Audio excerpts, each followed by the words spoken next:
कंजूस दूल्हा है, बहुत कंजूस दूल्हा है। लड़का सब कुछ शादी भी हो गया, ठीक है ना।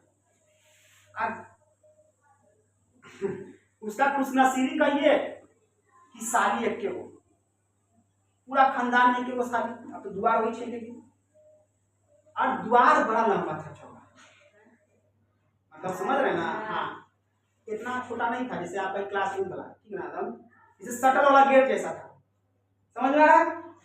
हाँ, अब बेचारी साली छोटी को, अब जीजा को रोक के द्वार चढ़ा, जीजा कंजूस सोचे घूस नहीं जाना है, समझ में आ रहा है नहीं। और जीजा के साथ उसका बहुत सारा दोस्त, जीजा के साथ का बहुत सारा दोस्त, ठीक है। अब सोचिए, ठीक है ना, हो सके वहां का कुछ ऐसा प्रथा मान लीजिए कि जीजा के साथ जो भी आएगा सबको रोका जाए, ठीक है, और सबका एक बीच रहेगा, घूम जाना है। अब सोच के देखिए, साली पीछे बीच रहेगी, साली अब सब अगर झुकेगा, समझ में आ रहा है, तो जहां तक साली का हाथ नहीं पहुंचेगा एकदम सब सीधे सीधे घूम जाएगा जी। हाँ, घुस गया सीधे सीधे, यानी उसको कोई रोकने वाला नहीं था, खाली जगह था, सारा दोस्त घुस गया, जैसे कि घुस गया।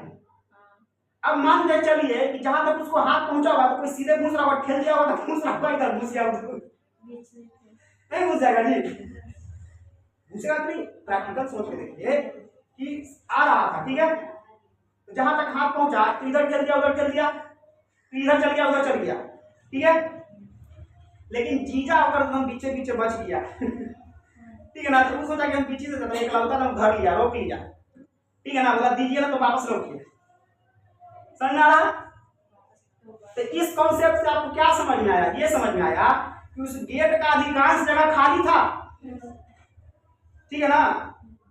कुछ ही ऐसा जगह था कि जहां पे वो विचलित हुआ, यानी कि बीच में क्या था, कोई रोके वाला था, यानी कि यहाँ पे क्या था, पॉजिटिव चार्ज था।